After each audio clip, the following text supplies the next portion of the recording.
Jadi itu merupakan juga rumah sakit hewan pertama di Sulawesi Iya, Selatan ya? betul. Wow, keren banget. Dan Amin. juga kita juga dalam proses akreditasi internasional. Kita sudah ditetapkan ada 33 prospek kerja bidang yang dokter hewan bisa masuki. Ini standar dari OAID.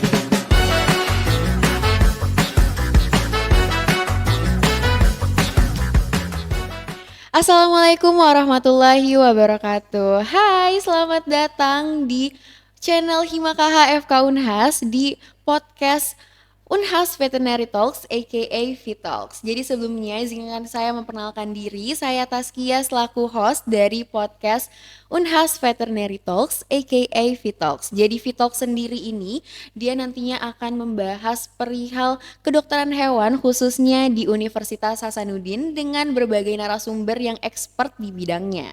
Nah, untuk Vitox yang perdana kali ini kita bakal mengangkat tema yakni Stalking Kedokteran Hewan Universitas Hasanuddin. Nah, pas banget di hadapan kita sudah hadir narasumber kita yang sangat spesial, ada Dokter Hewan Dwi Kusumasari ahli patologi veteriner. Halo Dok, selamat Halo, siang. siang. Bagaimana Dok kabarnya? Alhamdulillah baik. Alhamdulillah. Jadi teman-teman, dokter hewan Dwi Kusumasari ahli patologi veteriner ini merupakan ketua program studi kedokteran hewan Universitas Hasanuddin. Nah, pas banget gak sih ngulik-ngulik tentang kedokteran hewan Universitas Hasanuddin dengan ketua program studinya langsung. Oke nih, daripada berlama-lama langsung aja. Vital, let's start to talks. Oke nih dok, langsung aja nih sebagai pembuka. Sebenarnya apa sih kedokteran hewan Universitas Hasanuddin itu dan sebenarnya ini kedokteran hewan Universitas Hasanuddin telah hadir dari kapan dan di mana sih dok? Baik, mungkin sebelum saya jelaskan tentang kedokteran hewan Unhas, saya jelaskan dulu sedikit tentang apa sih itu kedokteran hewan ya. Iya. Jadi kedokteran hewan ini merupakan ilmu yang hampir sama tuanya dan kedokteran manusia. Jadi pada awalnya merupakan pengembangan dari ilmu kedokteran yang memerlukan perbandingan antara kesehatan manusia dan hewan atau komparatif medicine dan memerlukan hewan coba untuk penyembuhan penyakit pada manusia. Nah, kalau di luar itu disebut veterinary medicine atau kita disebut sebagai veterinarian atau dokter hewan. Nah, kalau untuk program studi kedokteran hewan sendiri merupakan salah satu program studi yang akan menghasilkan dokter hewan dan di Indonesia ini untuk sekarang ada 11 perguruan tinggi baik negeri maupun swasta yang menghasilkan dokter hewan. Nah, dari 11 perguruan tinggi ini Unhas merupakan perguruan tinggi ke-10 ya. Perguruan tinggi ke-10 yang dibentuk dan kita berdiri tahun 2010. Dan tahun 2010 itu awal perkuliahannya 4 Oktober 2010. Nah, makanya 4 Oktober inilah yang kita selalu jadikan sebagai ulang tahun dari kedokteran hewan Unhas. Wow, berarti Unhas ini sebenarnya masih dibilang belum cukup tua Ya, tapi tidak terlalu muda juga ya dok betul di sekali. kedokteran hewan ini. Jadi untuk kedokteran hewan Unhas sendiri ini, kedokteran hewan itu ada 2 tahapan ya. Jadi Mhm. kita ada tahapan akademik S1 itu akan menghasilkan sarjana kedokteran hewan. Kemudian ada tahapan profesi. Nah, tahapan profesi ini pendidikan profesi dokter hewan itu akan menghasilkan dokter hewan. Jadi sama dengan pendidikan dokter maupun pendidikan dokter gigi. Oh, berarti jenjang waktu pendidikannya sama mirip-mirip dengan kedokteran umum Ya dan dokter mungkin gigi. untuk lamanya waktu itu tergantung prodi masing-masing ya. Kalau di kedokteran hewan sendiri kita menempuh pendidikannya sekitar 5,5 tahun Hmm. ya. Kemudian 4 tahun itu atau 8 semester untuk sarjana kedokteran hewan dan 1,5 tahun atau 3 semester untuk eh, profesi dokter hewan untuk menghasilkan dokter hewan ya. Jadi ini yang kurikulum 2018. Tapi sejak 2023 kita ada kurikulum 2023 atau kita sebut K23 itu pendidikan tahapan akademik nanti akan berlangsung selama 7 semester, 3,5 tahun dan profesi akan berlangsung selama 1,5 tahun atau 3 semester. Jadi total 5 tahun. Jadi mungkin agak lebih dipersingkat, tapi sebenarnya apa yang kita pelajari dan apa namanya kita pelajari baik skill maupun knowledge-nya itu sama ya, hanya hanya dipadatkan saja dan ada kurikulum MBKM-nya di dalamnya. Oke nih dok, sebelum kita masuk lebih jauh tentang kedokteran hewan, tapi sebenarnya kalau kedokteran hewan itu di Universitas Hasanuddin itu letaknya ada di mana sih dok? Kedokteran hewan Unhas itu kita ada 2 kampus, ada 2 Hmm. lokasi, ada di Tamalan Rea yang merupakan kampus utama Unhas. Itu kita perkuliahan utama di Tamalan Rea. Kemudian ada di Sunu, kampus Unhas Baraya. Nah, di Sunu ini ada lab-lab, kemudian ada wahana pendidikan utama. Kedokteran hewan kita memang secara resmi baru tahun 2023 ini secara resmi ada SK Rektor untuk Rumah Sakit Hewan Unhas. Jadi itu adalah wahana pendidikan utama kedokteran hewan Unhas. Jadi itu merupakan juga rumah sakit hewan pertama di Sulawesi Iya, Selatan ya. betul. Wow, keren banget. Nah dok, sebenarnya pasti kalau calon-calon maba Mm-mm, buat yang mau masuk kedokteran hewan itu mm-mm, pasti juga udah mulai mikir-mikir nih. Kalau misalnya masuk kedokteran hewan, dia itu maunya fokus kemana? mm-mm. Apakah ada organisasi di dalam kedokteran hewan Universitas Hasanuddin ini untuk memilah-milah tempat di mana dia masuknya begitu dok? Baik, kalau di kedokteran hewan Unhas sendiri sebenarnya kita ada himpunan mahasiswa kedokteran hewan atau kita sebut HIMAKH, dan sekarang ada 3 UKM, unit kegiatan mahasiswa, baru 3 ya. Jadi ada minat studi ternak produktif MSTP, kemudian ada Pet Interest Student Club, ini khusus pada hewan kesayangan, dan Oh juga iya. ada ANOA, ini yang ke hewan liar. Jadi Oh. sementara ada 3, tapi kedepannya kita akan kembangkan lagi untuk UKM-nya supaya bisa mencakup semua bidang keahlian yang ada di kedokteran hewan. Wow, berarti sebenarnya maba-maba ini atau calon-calon maba yang mau masuk ke Mm-mm. kedokteran hewan Universitas Hasanuddin itu nggak perlu bingung ya karena Ya, banyak pilihan juga saat masuk di dalamnya ya dok. betul, karena hampir tiap semester kan mereka akan magang ya, Mm-mm. magang di berbagai bidang sesuai dengan minat minat profesi keahlian yang mereka Oh minati. iya. Oke deh, dok. Saya juga kepo nih sedikit tentang akreditasi dari Mm-mm. prodi kedokteran hewan. Apakah bisa jelasin sedikit tentang akreditasi dari kedokteran hewan Universitas Hasanuddin dok? Akreditasi kita tahun 2020 kita dapat akreditasi B atau baik sekali, dan insya Allah tahun depan kita akan Mm-mm. reakreditasi ulang dengan Lampetekes. Kita berharap insya Allah akan dapat yang lebih baik ya. Amin. Mohon doanya semuanya. Dan Amin. juga kita juga dalam proses akreditasi internasional Wow. ASIN ya. Jadi borang sudah kita masukkan, dan memang kalau lancar insya Allah tahun depan akan divisitasi, mungkin tidak jauh dengan visitasi uh, untuk reakreditasi ulang dari Lampetekes. Oh iya dok, kan tadi kita udah ngomongin akreditasi, kita udah ngomongin organisasi yang ada di dalamnya. Nah sebenarnya dan pasti yang lain juga kepo nih dok. Apa aja sih fasilitas-fasilitas yang ada Mm, di kedokteran hewan Universitas Hasanuddin dok yang mm. sudah tersedia?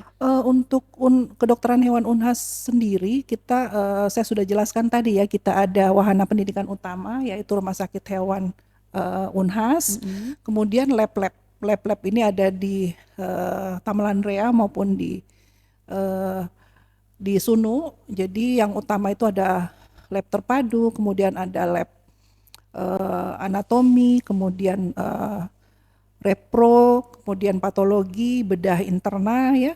Kemudian ada memang lab diagnostik dan laboratorium diagnostik. Jadi karena kita ada wahana pendidikan utama rumah sakit hewan, jadi sebagian memang proses pendidikan dilakukan di lab-lab kedokteran hewan sendiri dan juga di rumah sakit hewan, terutama untuk clinical skill lab-nya. Ya, jadi karena kedokteran hewan ini yang berbasis kompetensi, jadi harus kuat di skill sebagai calon dokter hewan. Jadi memang nanti pada saat proses perkuliahan akan banyak sekali, selain perkuliahan akan lebih banyak praktek-praktek untuk meningkatkan skillnya.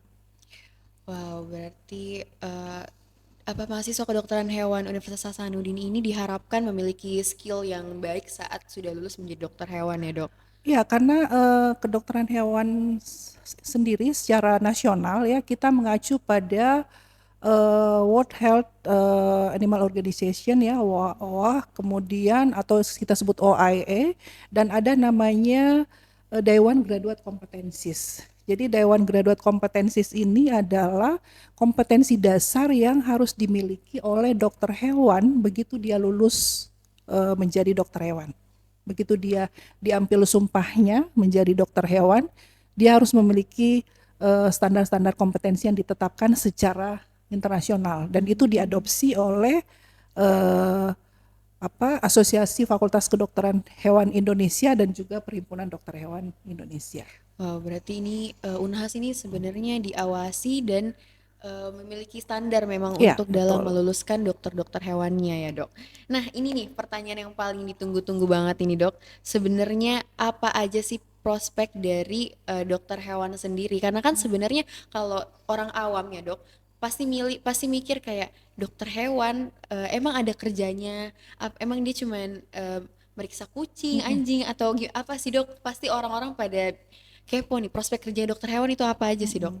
Jadi dokter hewan itu luas sekali ya lapangan pekerjaannya. Secara internasional kita sudah ditetapkan ada 33 prospek kerja bidang yang dokter hewan bisa masuki. Ini standar dari OIA ya. Jadi misalnya dia sebagai food technologist. Jadi contoh misalnya pakan asal hewan yang harus di-serve di masyarakat itu harus dalam pengawasan dokter hewan sebagai quality control ya. Kemudian food inspection, kemudian food hygiene. Jadi sanitasi, higiene pakan, terutama pakan asal hewan, kemudian customer protection, terus laboratori ini banyak sekali ya. Laboratorium misalnya kerja di perusahaan obat, ada pengujian obat-obatan yang akan dirilis, itu harus ada pengujian praklinis. Jadi dokter hewan berperan penting di situ ya. Jadi semua animal laboratory itu harus dalam pengawasan di bawah Dokter hewan. pengawasan dari dokter hewan ya. Kemudian veterinary legislation. Sekarang kan memang sudah makin banyak terutama di negara Eropa terkait dengan animal welfare, kesejahteraan hewan ya. Jadi penggunaan hewan-hewan itu harus betul-betul diminimalisir. Jadi legislasi yang terkait dengan kedokteran hewan ini juga penting sekali.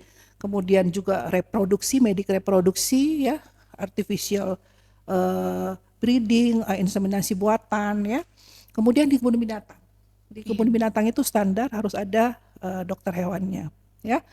Kemudian tadi sudah dijelaskan hewan-hewan lab, termasuk juga sekarang hampir di semua lab-lab bayi tabung ya yang berperan dalam proses fertilisasi itu adalah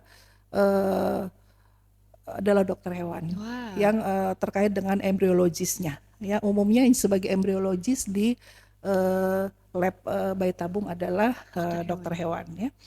Kemudian tadi terkait dengan zoonosis, kita tahu sendiri 60% dari penyakit yang ada di dunia ini berasal dari hewan. Jadi memang sebagai dokter hewan ini kita banyak yang berperan penting dalam bidang zoonosis.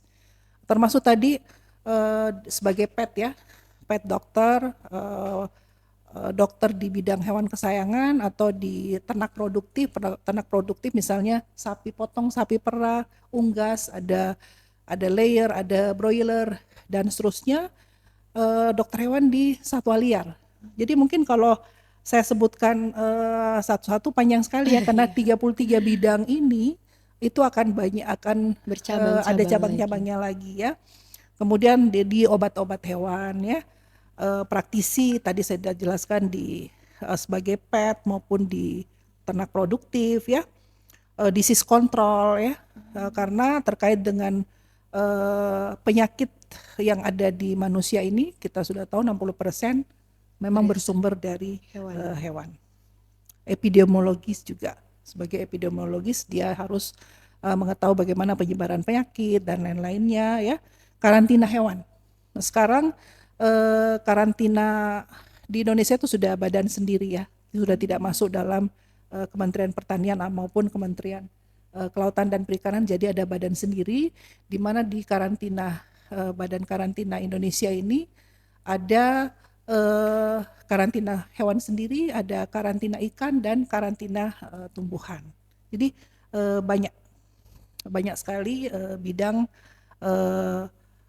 nanti yang bisa sebagai prospek kerja dari dokter hewan setelah lulus. Itu menarik banget sih dok, kalau buat saya sebagai orang awam ya dok, karena pasti kita orang awam tuh mikir kalau dokter hewan itu bener-bener cuman mengobati kucing, anjing, bahkan kayak paling mentok-mentok ke hewan-hewan yang ada di kebun binatang. Dan baru banget kita dengerin bareng-bareng tadi kalau misalnya ternyata kedokteran hewan ini lulusannya yang menjadi dokter hewan bisa kerja di lab, bisa kerja di perusahaan-perusahaan makanan ya dok, bahkan dia masuk juga di lab rumah sakit untuk bayi tabung. Iya. Karena ternyata seberpengaruh itu ya, Ya, dokter sebagai hewan ke embriologisnya, karena memang hampir kalau dilihat di Indonesia hampir semua, tidak semuanya ya, hampir di beberapa lab itu sebagai embriologisnya adalah dokter hewan. Oh iya, tapi dok, satu pertanyaan terakhir nih dok, saya agak kepo sedikit. Kan tadi dokter di awal menjelaskan kalau misalnya universitas kedokteran hewan di Indonesia itu cuma ada 11 sampai sekarang. Apakah itu apakah itu ada alasan tersendiri dok, kenapa kedokteran hewan ini tidak ada di semua di semua pulau di Oh Indonesia iya, tersebar memang luas seperti dokter umum, dokter gigi dan lain-lainnya dok? memang masih kurang ya. Jadi sekarang ini ada 11 dan ada 2 lagi dalam proses di Pulau Sumatera di Padang ini dalam proses. Kemudian yang terbaru sebenarnya sudah keluar izinnya, tahun ini sudah terima mahasiswa di Universitas Riau. Oh, Jadi nanti kalau di Padang di Sumatera Barat juga sudah dapat izin, mungkin tahun depan mereka bisa terima mahasiswa. Tapi memang kalau untuk kalau berdasarkan pulau yang belum ada pendidikan kedokteran hewannya itu di Kalimantan belum ada, di Papua, kemudian di Maluku ya. Kalau di Sulawesi sendiri, Pulau Sulawesi baru di Sulsel memang di Unhas. Jadi memang masih ada peluang di wilayah utara ya. Kemudian di timur Nusa Tenggara sudah ada di Nusa Tenggara Timur dan Nusa Tenggara Barat. Jadi memang kalau untuk penyebaran yang belum ada di Kalimantan, Maluku dan Papua. wow, menarik banget ya Sobat Vitalks. Jadi dari tadi kita udah ngomongin mengenai kedokteran hewan, dari sejarahnya, dari letaknya, fasilitasnya, lama tahun eh, lama tahun pembelajarannya yang tadi sekitar 5 tahun ya dok, 5 tahun untuk menjadi dokter hewan, serta kita juga sudah ngomongin tadi mengenai prospek kerja ke dokter hewan nantinya.